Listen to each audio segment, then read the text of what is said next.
Good morning and a welcome to the fourth meeting of the Constitution Europe External Affairs and Culture Committee in 2025.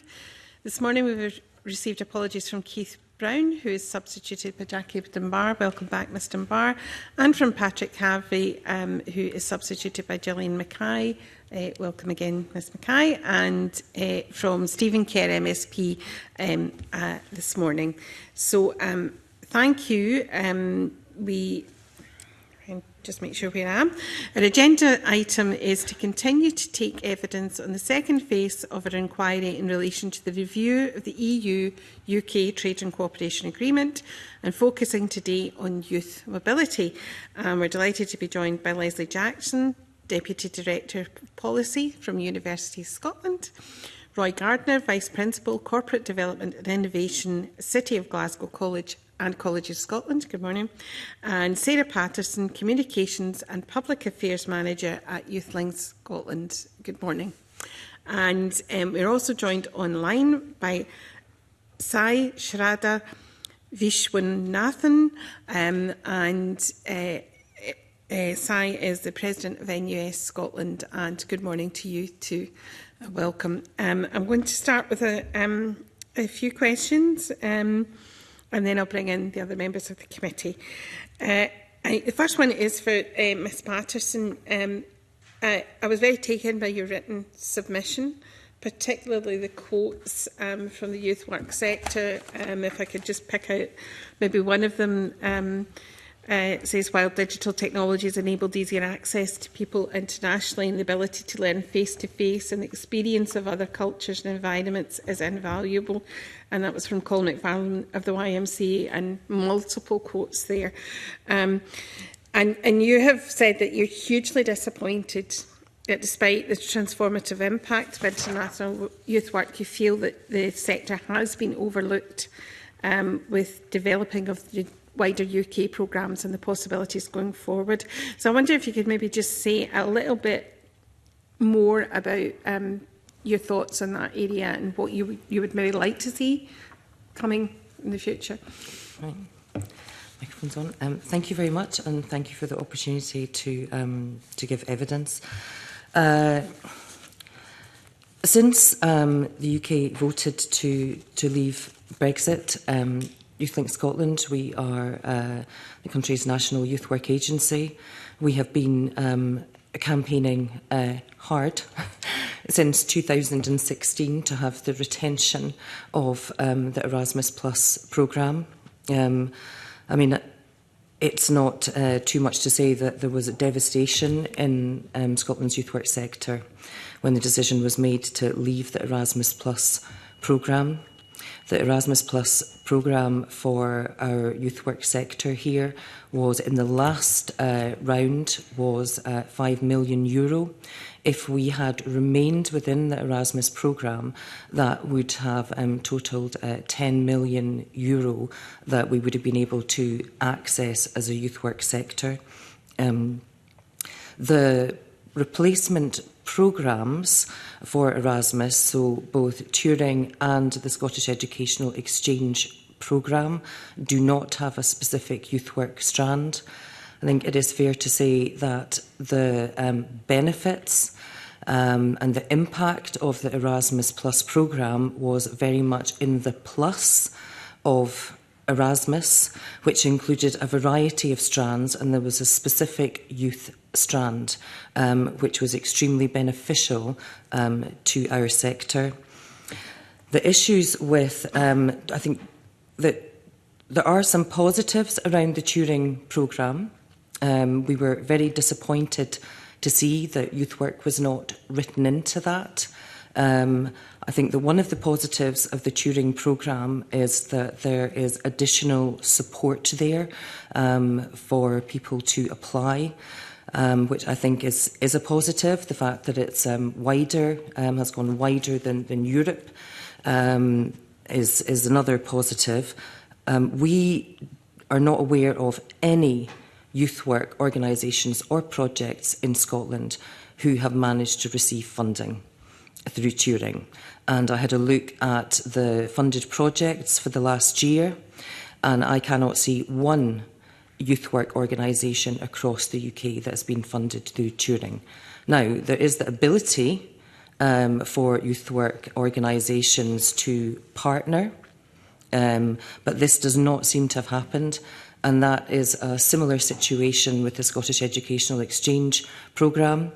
We had a lot of discussion with Scottish Government around this in the lead up to the announcement of this programme. We were very, very clear what we wanted to see within that.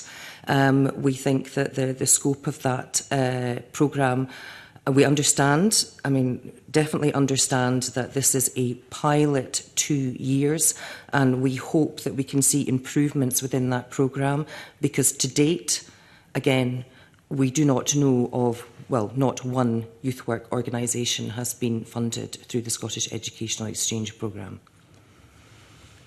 Thank you very much. I wonder if anyone else in the panel would like to comment on that issue. Roy, thank you. Yes, thank you. Concur with Sarah's comments. The institution I represent, the City of Glasgow College, has participated in Turing, but it doesn't have the depth and richness that Erasmus Plus has had and benefited the college sector, as well as my own institution over the years. We have numerous international partnerships across the globe, as well as extensive partnerships in the EU. The main challenge with Turing, as opposed to Erasmus, is it completely misses out staff mobility. So that CPD element of staff building up their own capacity and learning from other institutions across the EU. But more importantly, strategic partnerships are completely lost. So my institution alone has had 6 Key Action 2 projects and 1 Key Action 3 projects, of which the legacy of those still continues on to this day.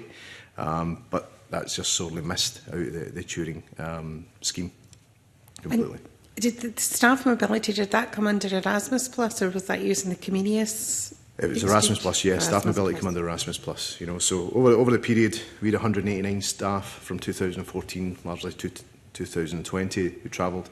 Obviously, taking COVID in, it was a challenge travelling over the 2 years of 2021, 2022. But those staff benefited.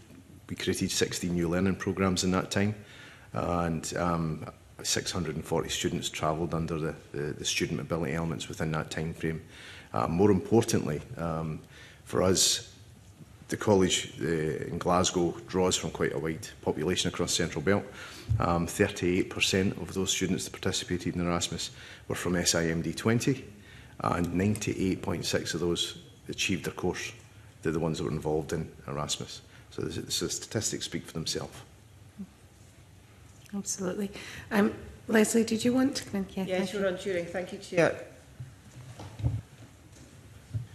There we go. Does that work? The sound engineer will put the microphones on and off. You don't need to worry about that. Thank you.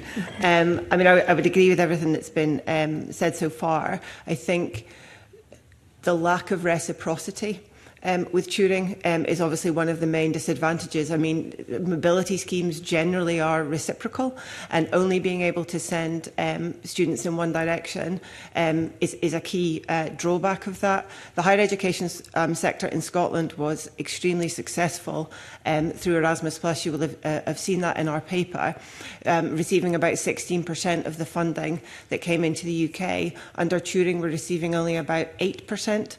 So in monetary terms, that was about €12 million on average through Erasmus Plus in the 2014-2020 programme. Under Turing, it's only around £5 million. I think the other major advantage with Erasmus, as opposed to both Turing and SEEP, is the longevity of the funding commitment. So it's a 7-year programme. You know what you're going into at the start. You know the rules of the game, what the applications look like. SEEP and Turing are both annually funded at the moment. And so you're having a lot of the issues that you tend to have with annually funded programmes, short application deadlines, short time to spend the money. So with SEEP, for example, this year, applications, awards were made in October. The money has to be spent by March. Now, just in practical terms, one of the key times of the year for movement of students is during the long summer break. Obviously, that's not possible this year because of the timeline for spending the money. So I think structurally there are issues with Turing and with SEEP to an extent as well that are just not able to, or haven't so far been able to give the certainty that you were able to get with Erasmus, and that does affect widening access students in particular. So we're seeing quite high, certainly in the first year of Turing, quite high withdrawal rates from students who are wishing to participate, especially in semester 1, because of late confirmation of funding awards. So they're not able to pay deposits, they're not able to book their travel, they don't have that family money that can perhaps step in to help while you're waiting for a grant award decision to be made, and therefore they're not able to participate. So whilst the sector has welcomed the kind of widening access principles of Turing, sometimes it's fallen down a bit when it actually gets to practical application. Thank you very much. And Sai, you wanted to come in?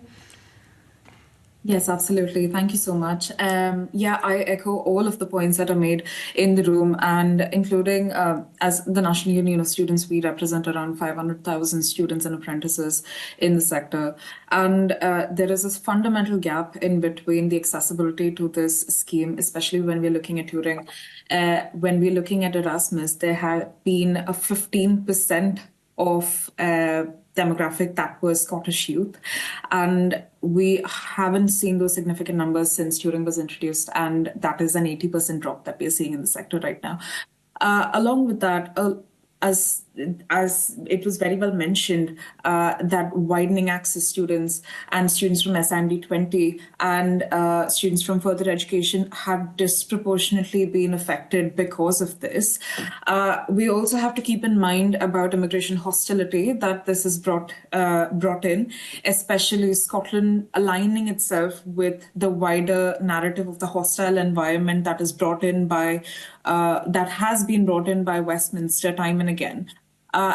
From our perspective, if we want to be sector leaders in education and in cultural exchange, we need to provide an opportunity for students to reciprocal exchange. We need students coming in from different communities into our economy as well, because they boost our economy, they boost our community, of course. I don't think that needs to be reinstated over here.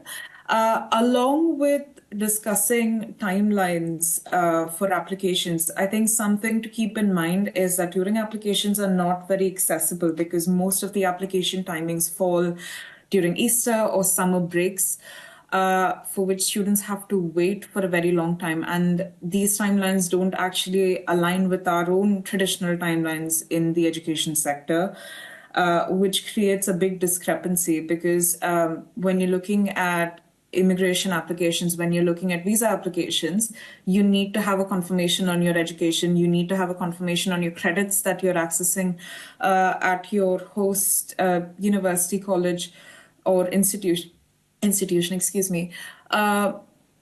be able to apply to actually get an immigration status. And also, your student finances that you receive are not any kind of confirmation about your finances as a whole to prove immigration. And also right now, of course, after Brexit, I'm being an international student myself. There is a lot of hostility. Plus there is a lot of bureaucracy that is included in when it comes to migration and when it comes to applications for migration. So students are definitely facing those barriers. And when you're looking at our rural communities, especially from rural communities and widening access communities, these opportunities do not seem accessible, not only from the get-go, but also from a very procedural point of view. We understand that the Scottish Government had also introduced a SEEP program as promised in 2021, and we know that this is the second phase for trial that is going on, but we do not actually, there is a gap in publication as well that we have noticed. We do not see what has been the success rate in the first round, and that is something that we are concerned about as well. And I think it has been reiterated in the room that leaving Erasmus has been a grave error, and I think this needs to be reconsidered by the committee.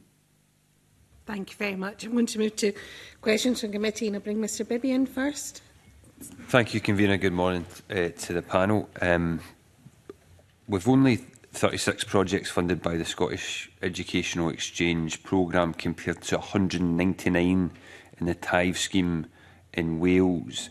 Has the Scottish Government acted fast enough when the Welsh Government has had a tithe operating since the tithe scheme operating since 2022? Yeah. I'm happy to answer that one. Thank you for the question. I think, what do I think? It did take a long time to get SEEP off the ground. So it was 2.5 years from leaving Erasmus to the first stage of that. I think the Scottish Government was right to do it as a test and learn. I think certainly from an HE perspective, they have engaged with the sector in the development of that programme. So, for example, in the first year, excuse me, there was no student mobility. The sector felt quite strongly about that, and through feedback, it was included in year 2. So, would we have liked it to get up and running earlier? Of course. Would we like it to have a bigger budget? Of course. But I do think there is something to be said about the consultative nature of the way that SEEP is progressing. I think what we would like to see now is confirmation of when the test and learn phase will end. So we're in year 3, just about to go into year 3. There's quite a lot of testing, quite a lot of learning. It would be good to know what the plan is for it to be solidified as a programme longer term, and that probably comes back to the point I made at the outset about stability and predictability. Knowing that a programme is going to be there, knowing that it's got a certainty of multi-year funding, that the rules of the game are well established and understood by applicants. Now, we would always expect a little bit of tweaking between years because that's feedback and learning, and that is to be welcome. But having that programme on a stable footing going forward, if the Scottish Government does decide to commit to it, would be something that we would really welcome. Thanks. Are there any other thoughts on Oh, yes. I agree with all that Leslie has said. I mean, as I said before, our youth work sector have not been funded. Well, they have not, as far as we know, they have not put applications in. There is 10,000 available to youth work projects if they partner with a further or higher educational institution, but this has not happened. So I think that the words, the phrase test and learn are really important here. We are going into the third year. What we would like to see is a bit of research so that we can get a bit of intel about why is it that the youth work sector here are not taking up that opportunity. We have publicised that widely to our sector. Now, there will be a variety of reasons for it. Somebody had mentioned timescales earlier on, the fact that projects have to be delivered within 7 months. And a very sort of a tight sort of timeline around the application process. This doesn't tend to suit the youth work sector, who are working with some very disadvantaged young people with very challenging circumstances. So we would certainly like the opportunity to work further with Scottish Government to find out why it is that this does not seem to be working for the youth work sector, even though there is the possibility of them partnering in this programme. So I think there's actually quite a lot of test and learn within that. And I think that really at the core of this is equity of access and equality, given that there is a big priority to reduce poverty and inequality in this country. So I think that going forward on the Test and Learn programme is very clear, having a look at the projects that have been funded, universities, colleges. There's some absolutely fantastic projects that have been funded, which is fantastic to see. our adult learning colleagues are not here giving evidence today, but I would say that it is a similar situation for them as well. There was a vocational education strand of Erasmus Plus that they were able to utilise and apply for, which I think they are very much in a similar position to the youth work sector. Thank you. On this topic, and I'll come to Roy in a minute. Yeah. Yes, thank you. Can I have Sai in first? Sorry, she's sorry. online. Sorry, thanks. No worries. Thank you so much. Yeah, absolutely. I think with respect to the SEED program, I think, like I mentioned before, I think we're seeing a very, very big gap in the actual publication of the success rates. But also, we know that there are limited opportunities in actually being a part of the European network, European-wide exchange network, due to Brexit. And there has been a big gap in awareness and accessibility, especially when you're looking at our deprived communities, when you're looking at our widening access communities. And I think that's something that we've already iterated before. But also this opportunity kind of limits the opportunities for vocational training and education, along with the loss of institutional networks that we had with Erasmus Plus. Well, and that's something that we had long-standing with other institutions, of course, which really hinders our chance in actually pioneering to be at par with top universities around the globe. And we have wonderful institutions in Scotland. We definitely have funding challenges, as we know, but also I think the biggest issue right now is the limited reciprocity, along with the administrative charges that apply, because students come from different demographics, and as is a student coming in from overseas is not going to expect it's not going to experience the same kind of bureaucracy levels. It depends on what passport you hold. It depends on what is your financial status. So migration is a very, very, very multifaceted, complex issue.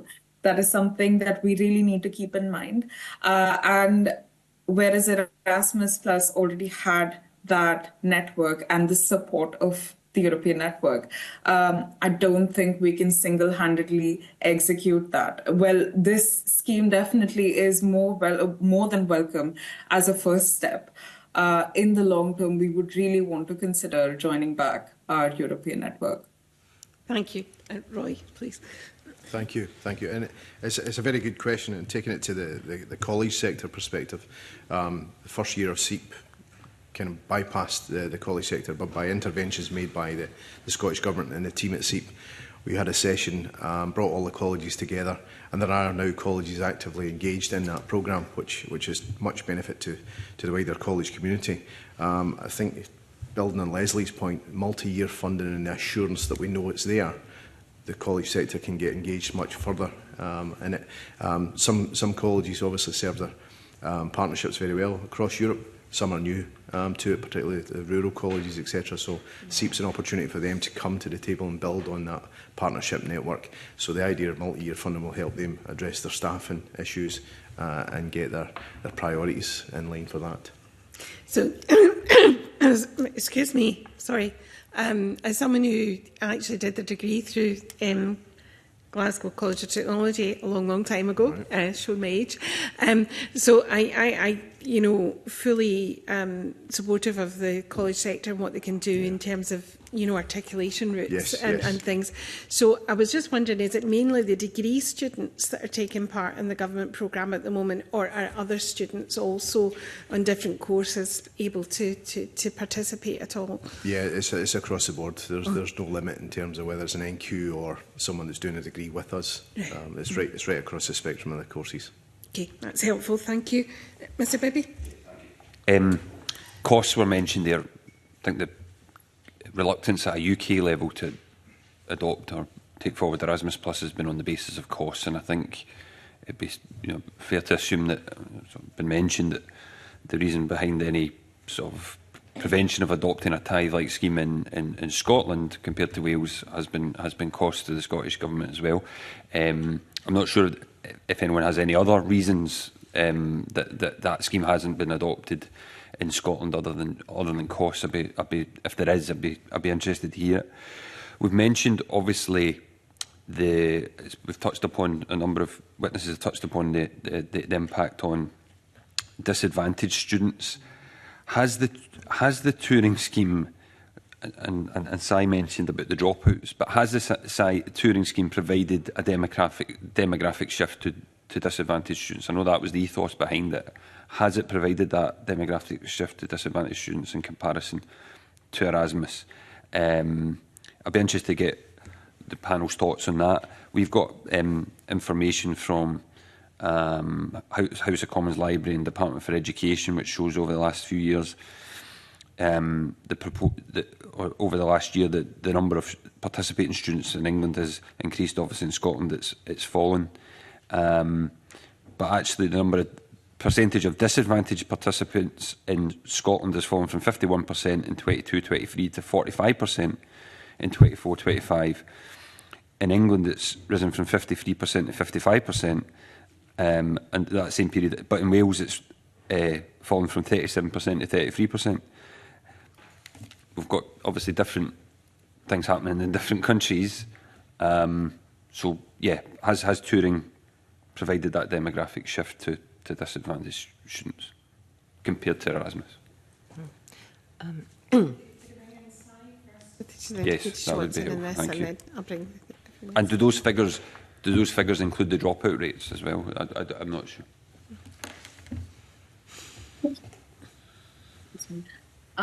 Yeah, thank you so much for that question. I think we have definitely seen a demographic shift, and we have seen a demographic shift in a way that this favors HE more than FE.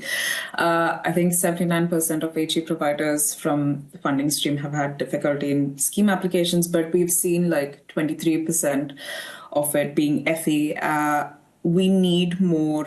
There is a lack in partial funding, and students need placements, especially when you're looking at vocational courses, confirmed before they actually get the funding. So that is something that disproportionately affects students in further education.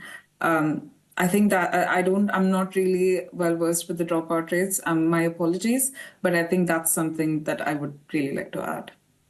Thank you. Thank you. Dan, the panel members want to come in? Yes.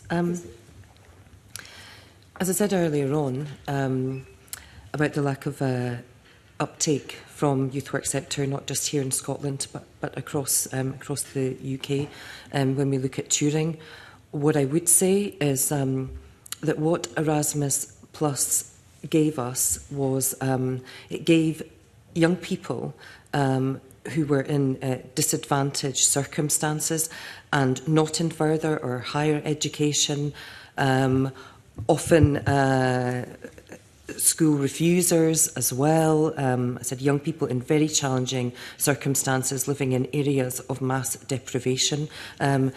What Erasmus Plus did was to give them the opportunity to take part in international exchange, which is absolutely life-changing, and we know that from all of our case studies and our statistics in Scotland. So what I would say, without having any figures, is that if you have a situation where the youth work sector in Scotland and in the UK is really unable to access these opportunities, then there has been a shift and not in the right way.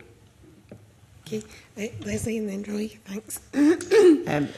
Thanks, Chair. I think I would agree with Sarah. If you look at Erasmus in the round, so if you're focusing on the demographic of higher education students who are accessing these mobility opportunities, the focus in Turing on widening access is welcome. I think is the point that Si made earlier, where it's falling down.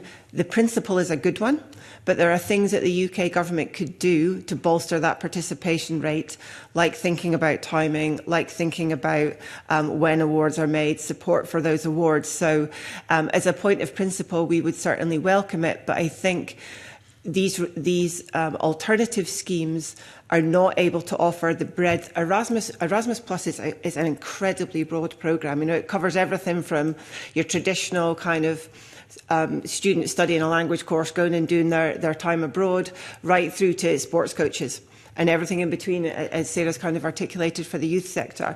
So when you think about the breadth of opportunities from a demographic perspective across the whole of Erasmus, and then you just look at Turing, which is like this, then the overall demographic effect, I think you could reasonably say, is less impactful with Turing because it's focused on a much smaller cohort of people than Erasmus Plus was.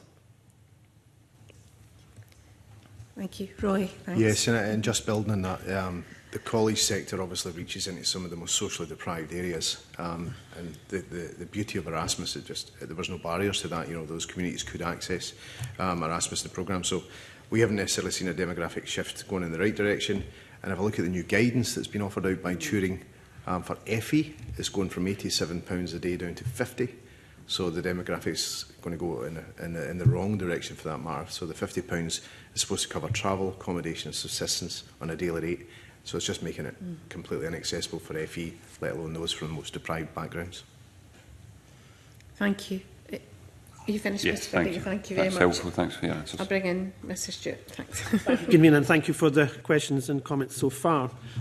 Despite Brexit, inward mobility for the EU is still possible, with 20% of Erasmus Plus funding spent from third countries.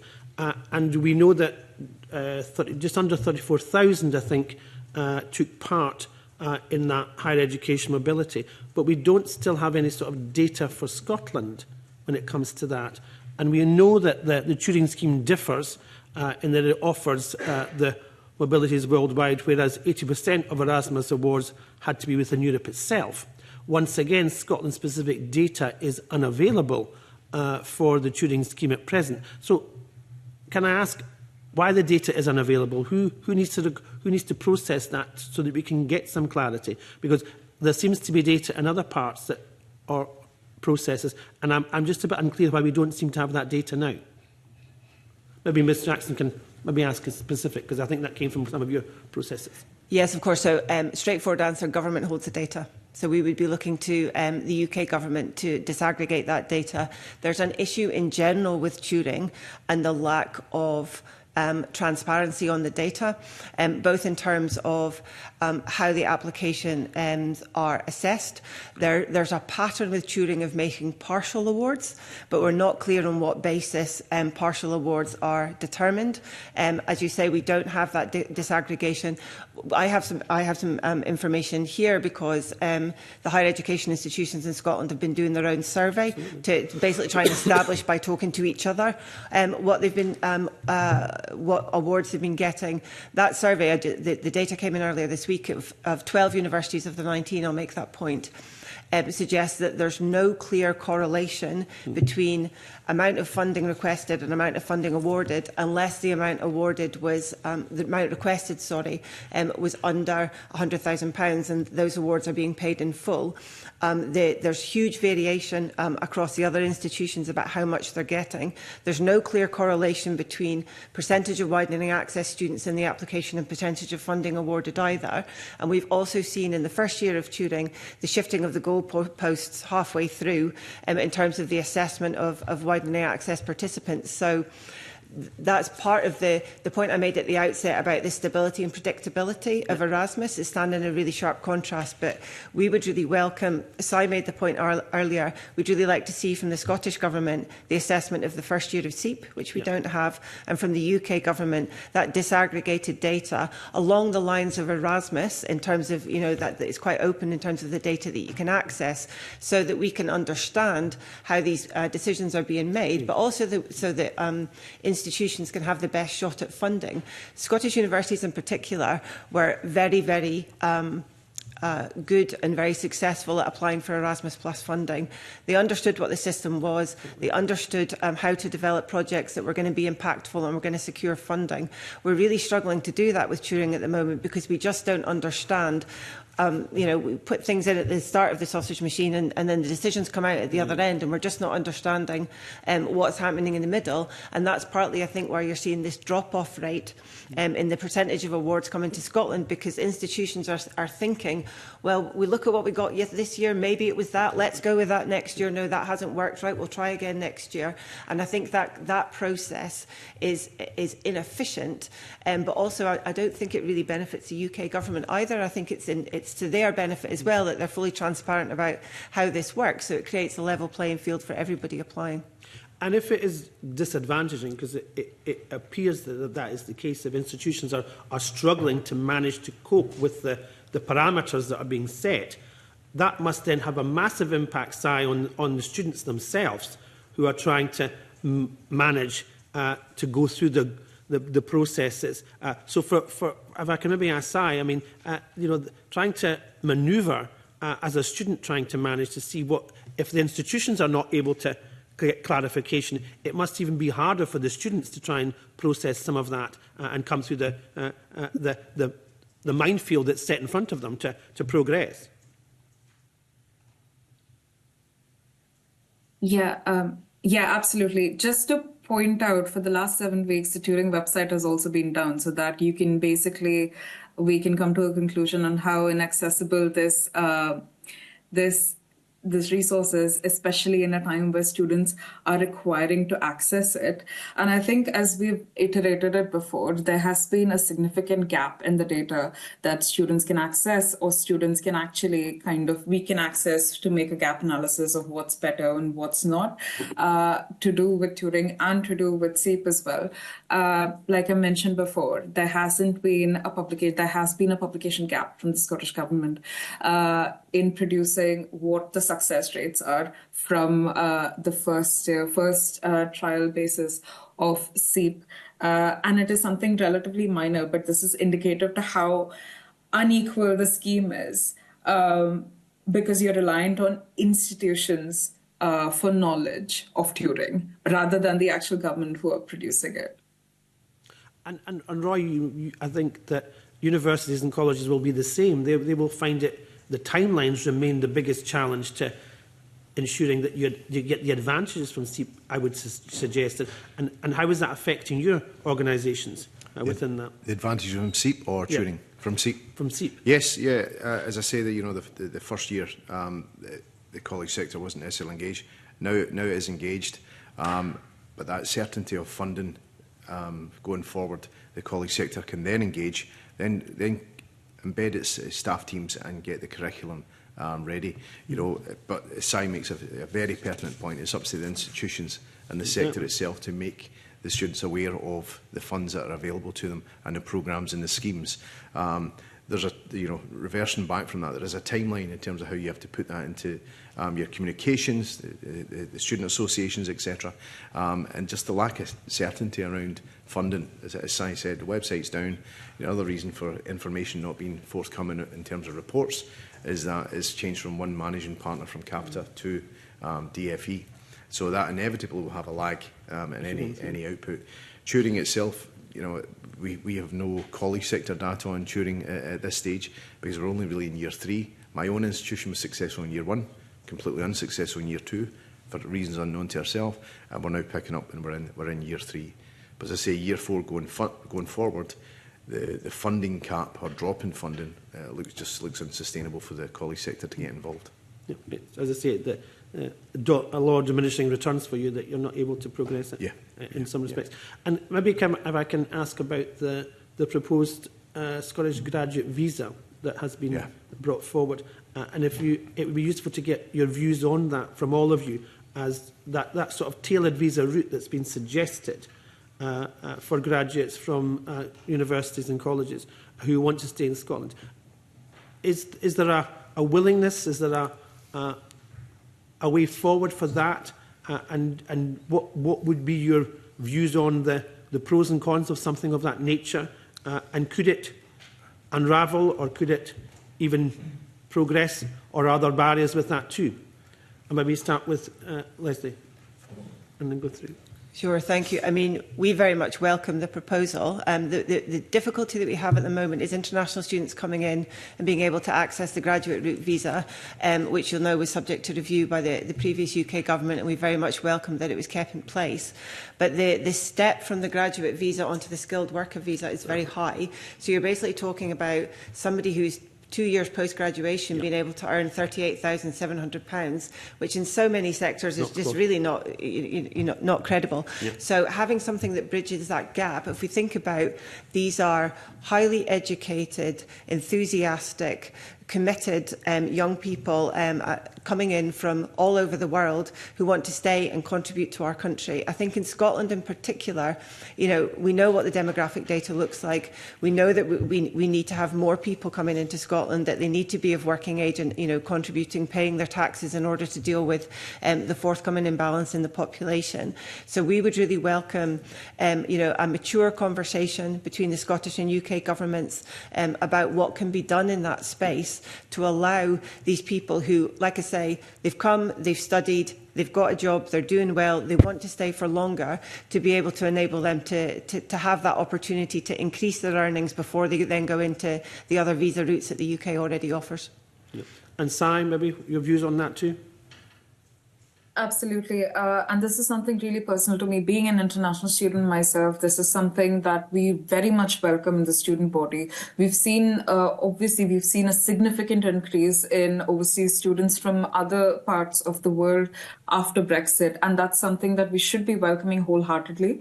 And I think keeping the cultural argument aside, the way we have been stable, the education sector has been stable because of the economic contributions that these students have made, and because of the hostility time and again that was obviously that was imposed by the previous Westminster government, and there hasn't been significant change with the new government as well. I think again it goes back to my point of us trying to foresee us being sector leaders in providing education and equal opportunities for employment. Because at the end, we need a diverse amount of skills. We need diverse amounts of people from different cultural backgrounds. And also, we need to be pioneering in cultural competence. That is how we are going to be sector leaders and exceed any kind of expectation of benchmarks that have been placed for the education sector. And I think when we look at the employment rates, I think this is going to be a very accessible route for a lot of students coming in, because obviously we know as Leslie mentioned about the thresholds in Westminster, there are different loopholes within those thresholds as well. We know that students have to earn, or people have to earn around £37,000 or £38,000 a year as a salary to actually access the next step, that is a sponsored route visa, which is not really easy to get because most organizations, including a lot of charities, don't actually possess that. Even though it is a very minimal cost because of the bureaucracy that comes with it. And I think there is something to be said about that.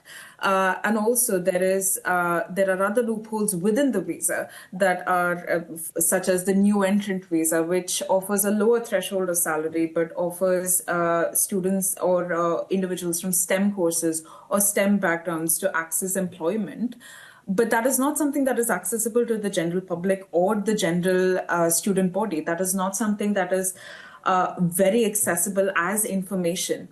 That is only accessible to people who actually take the time to go through a solicitor, a lawyer, or probably do their own research in time. And when we're talking about more employment opportunities, especially in the charity sector, this is going to be a big revolutionary change that could make a very positive impact in the Scottish economy, in the Scottish kind of cultural landscape, and also boost the economy age-wise. We have a depleting age population, and this is something we need more inward migration to kind of rectify that problem as well.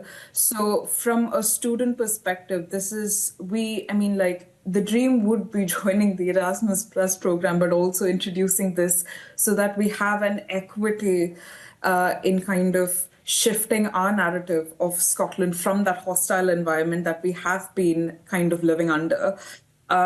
and also kind of we know that Scotland has had an active role in historical inequities as well, and that is something that we need to say out loud. And this is a real chance to step up and actually be a pioneer in actual equality and offering equal opportunities. And that's something that we should be proactively taking a first step in. Obviously, this is a hope that we can live on. This is something that is proposed. Of course, we back it. And of course, this is something that we would 100% be willing to work with the government on if that is to be introduced.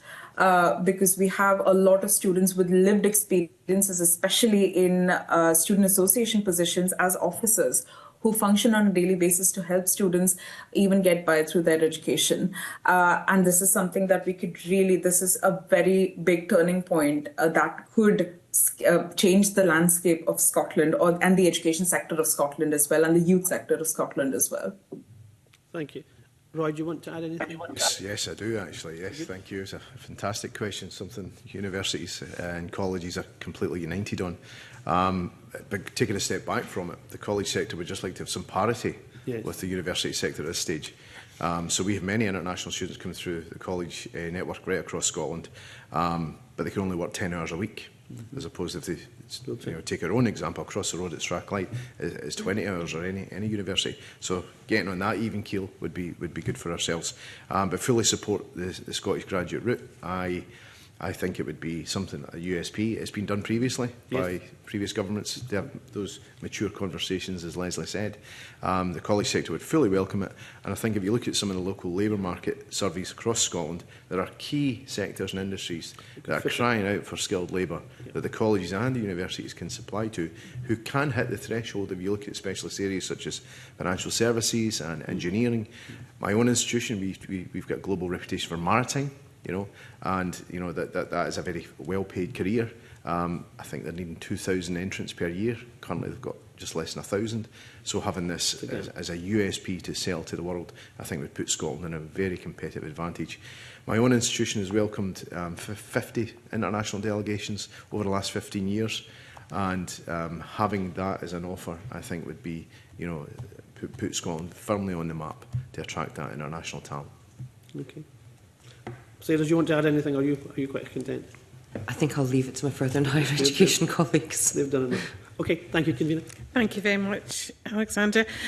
We did have a private briefing with officials before the session today, and although I can't hold the government to this, but they did indicate that they were hoping to report on SEEP by the end of the summer, so I hope that's a helpful indication.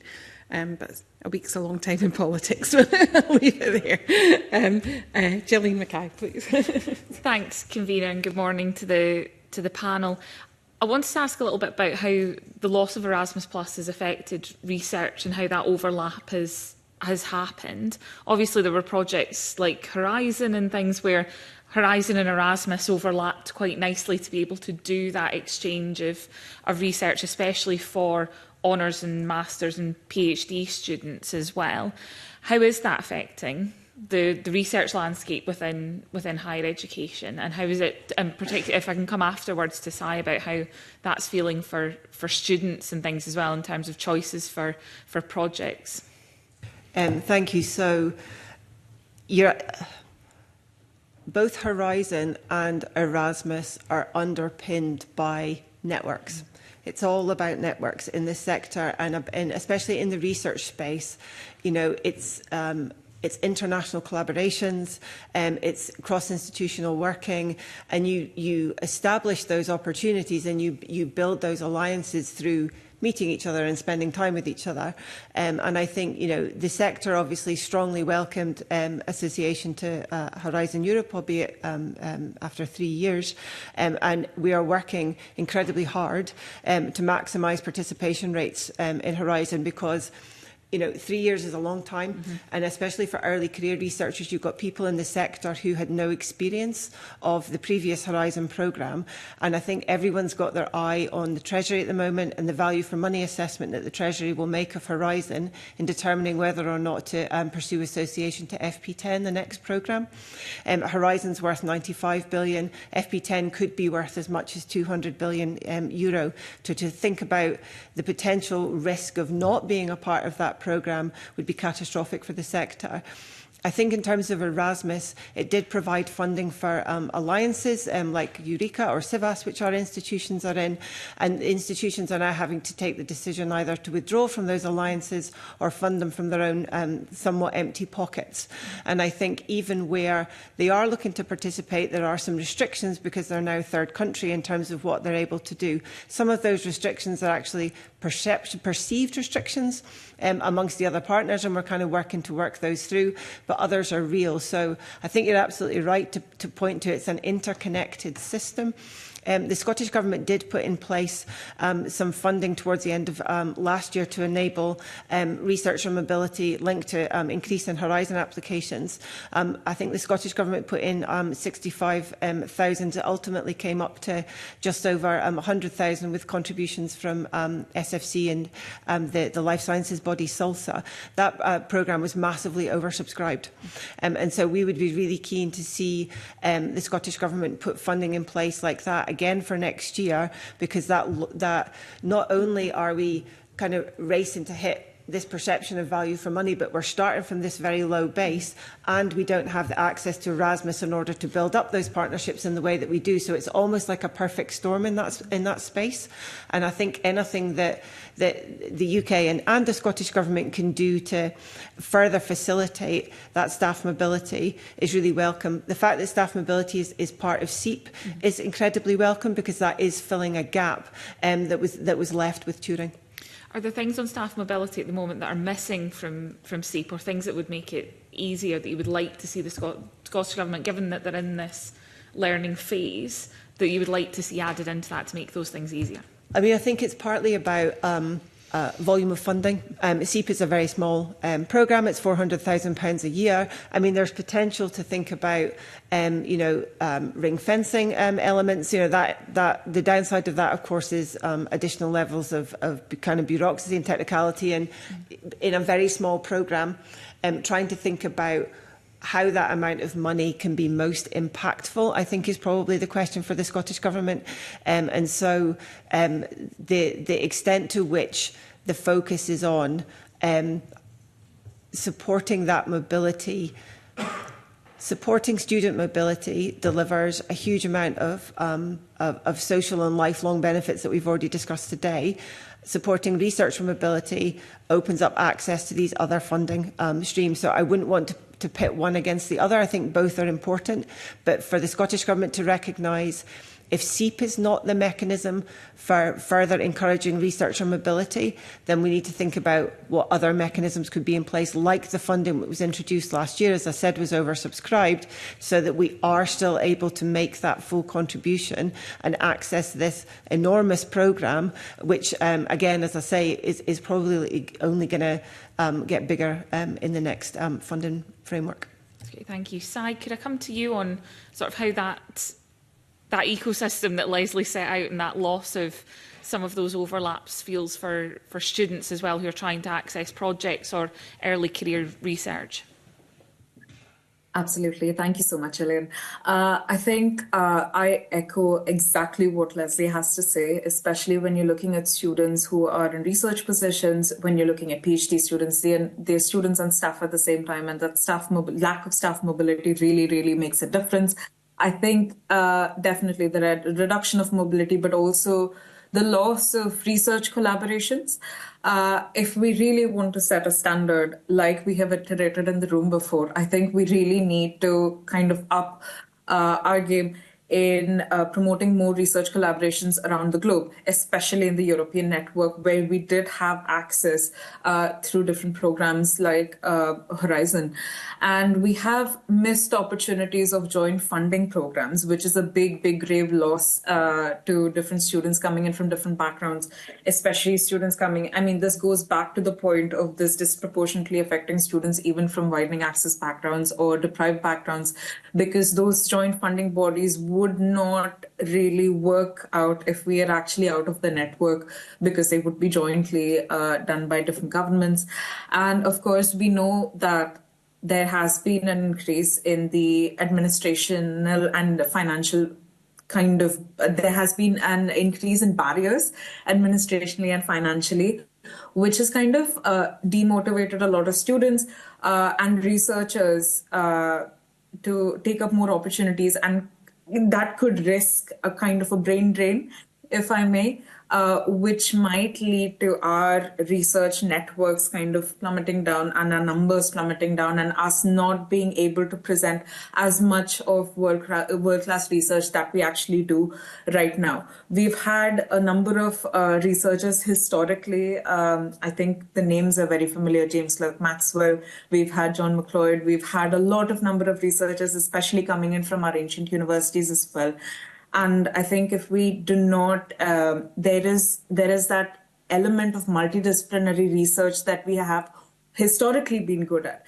And I think this is something that that would be a lost opportunity if we don't actually have access to those networks anymore. Great, thanks, Sai. Roy, I was wondering if there's similar collaborations and things that have become more difficult for your sector as well as a result of the loss of that interconnectivity and collaboration? Yes, not from a research perspective, but from an institutional partnership, yes, completely. Some of the anecdotal evidence we have is City of Glasgow College working with Denmark and other countries across the EU. It's the managing agencies in country that say they've stopped working with the UK. And even just recently we've heard that from the next round of Erasmus 27-28 onwards, no UK partnerships can take place. So we have maintained partnerships since 2020 over a couple of the different areas, because the legacy of the strategic partnerships has helped, whether it's building learning platforms or online platforms, we've managed to build on that. So that's a positive legacy, but more often than not, you're finding managing agencies in country are just closing the door on you as an institution and the country you're trying to serve. That's great, thank you.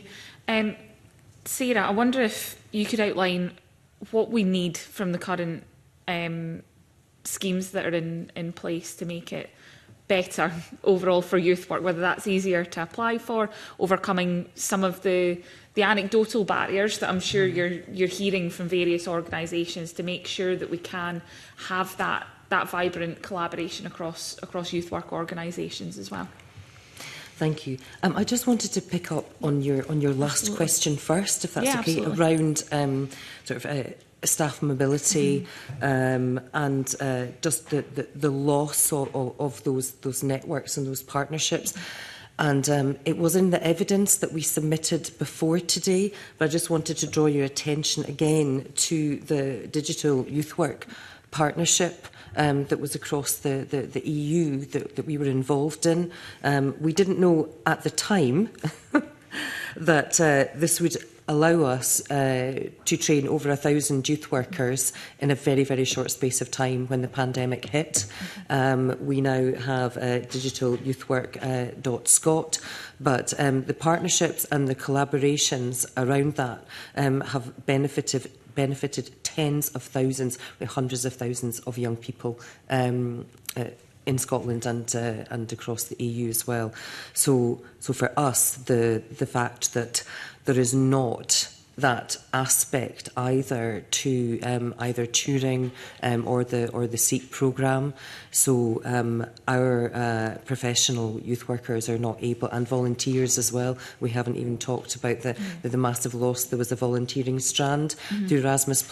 So that has been a massive loss of sharing great practice. We are trying to keep these partnerships going.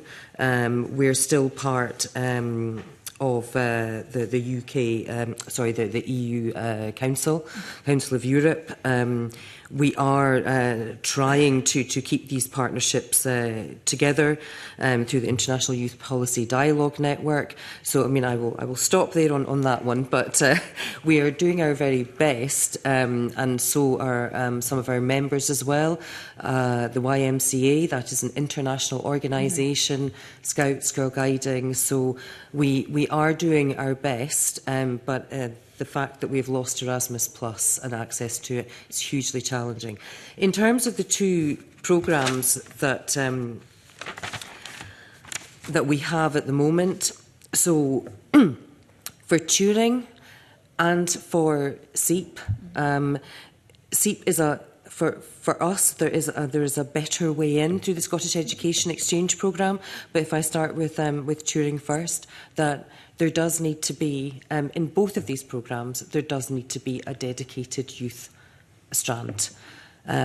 Because I think that while it is always great to have partnerships with higher and further education, I think that sometimes that will work, and sometimes that just won't. That won't be a fit for the young people that the sector is working for.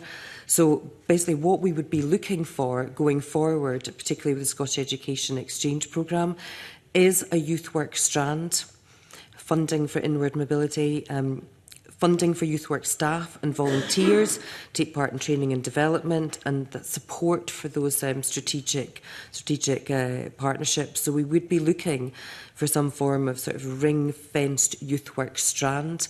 And what I would say is, if this is not possible, given that we haven't had any youth work organisations involved yet in the Scottish Educational Exchange Programme, we'd be looking to maybe do a similar thing that government did with the colleges sector, which is to bring everybody together to maybe have some support from government, a bit of financed support for the youth work sector to be able to access these partnerships that they put in place.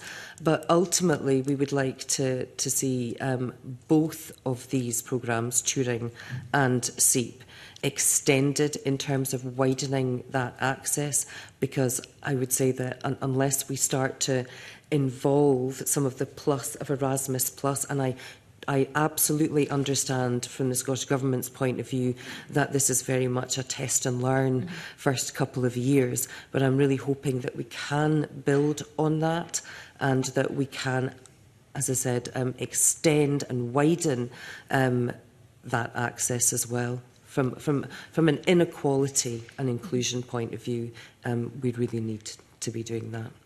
Absolutely. Is there anything anyone else wanted to add on what they would like to see for their own sectors in terms of SEEP in particular? Roy? Yes, consistency of message and multi-year funding.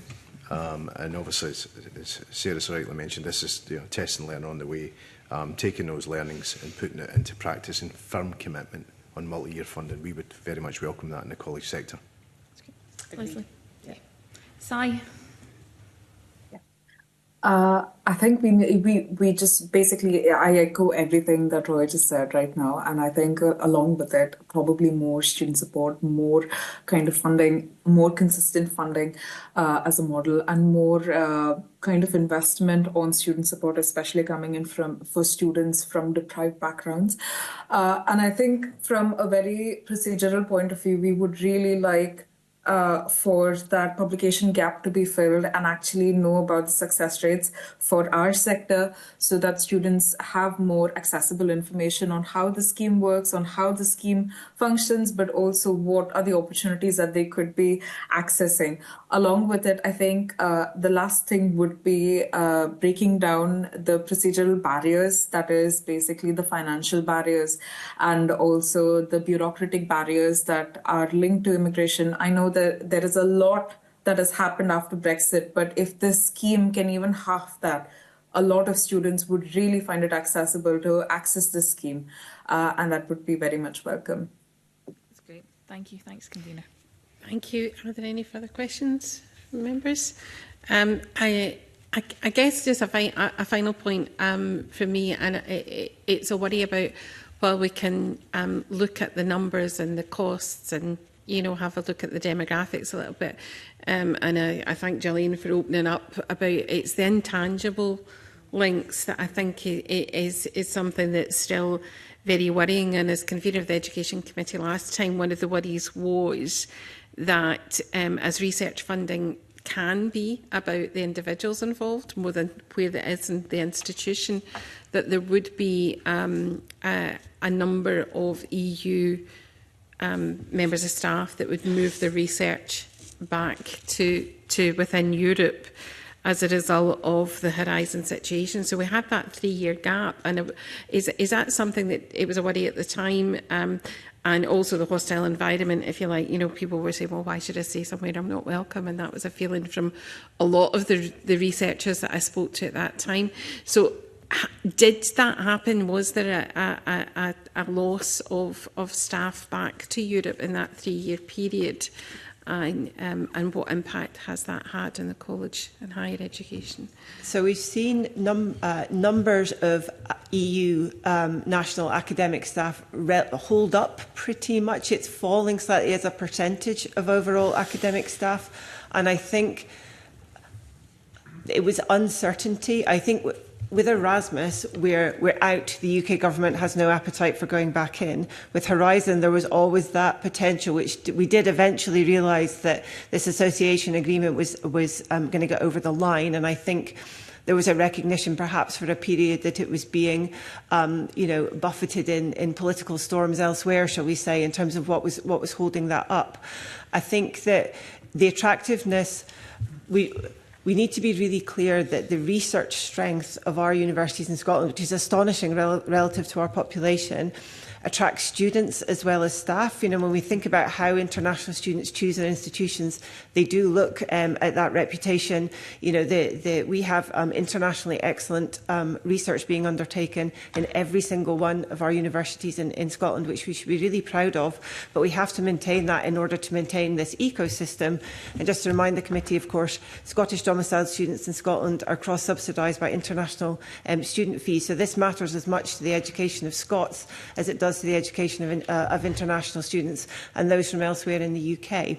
Longer term, it is harder for researchers now, especially for younger research. There was some demographic material there in our paper in advance about younger researchers. There is the NHS surcharge to pay. There are visa fees to pay.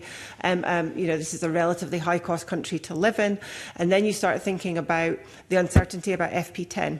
So what we absolutely cannot have is another 3-year period of wait. We need to be in with FP10 from the get-go, and that will help us with the attraction of talent. So University of Scotland is actually taking a delegation out to Brussels. It's the first time that we as an organisation have done that for over a decade, in a fortnight time, led by Professor Sir Peter Matheson from the University of Edinburgh, to meet with European partners. We're meeting with senior representatives from the European Commission to make this point about the contribution that Scottish institutions make to realising European priorities, global priorities, UK priorities, and how we want to continue to work with them going forward. But we need that really strong messaging from the UK that it wants to continue to be a part of those European networks and those European research collaborations that Si was talking about, in order to continue to attract that kind of international talent on which our reputations are based.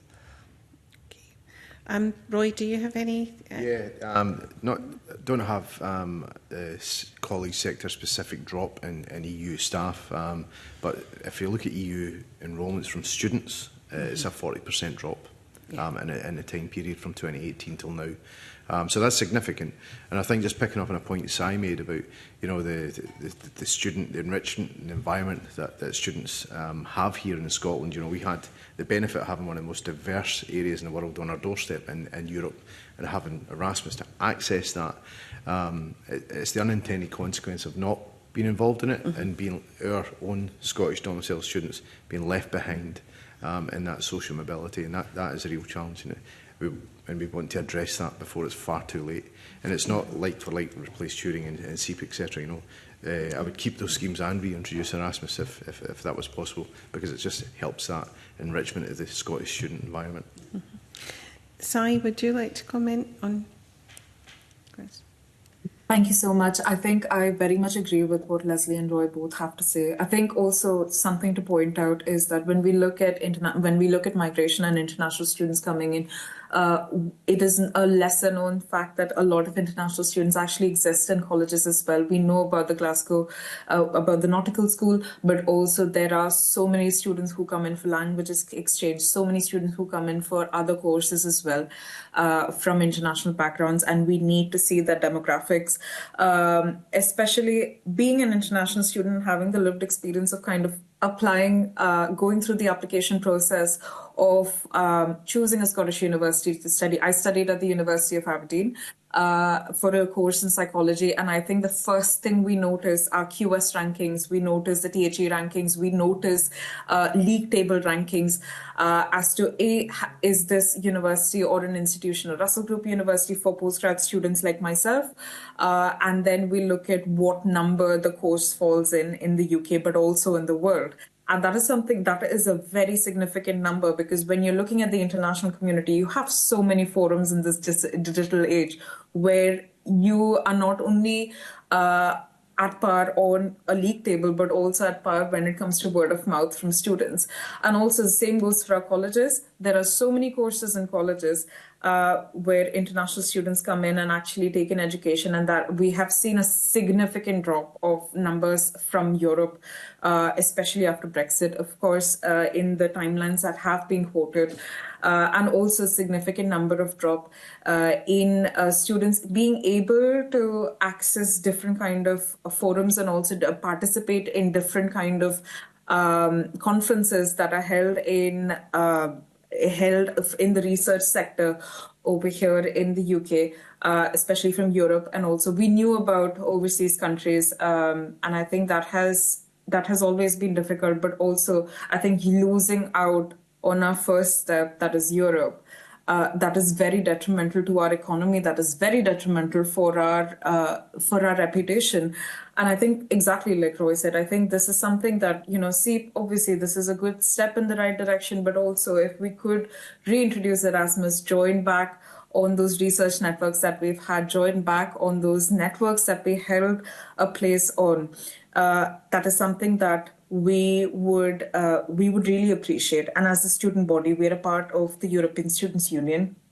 And I think something that we've heard from our counterparts time and again is the difficulty in kind of accessing opportunities over here, especially in Scotland. When you're looking at research in the higher education sector, when you're looking at postgrad courses, it is essential that we have that mobility, or we have access to mobility, especially for field trips or for experience trips, or for having more hands-on experiences or attending conferences.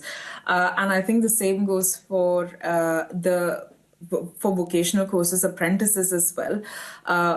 Having that option of having a mobility scheme, or having that option of movement is really important, especially when it comes to our reputation in setting a benchmark in how we want to be perceived in the education sector, not only in the UK, but also in the world. We are competing against a lot of universities, we are competing against a lot of colleges in different parts of the world. And I think if we want to stand apart,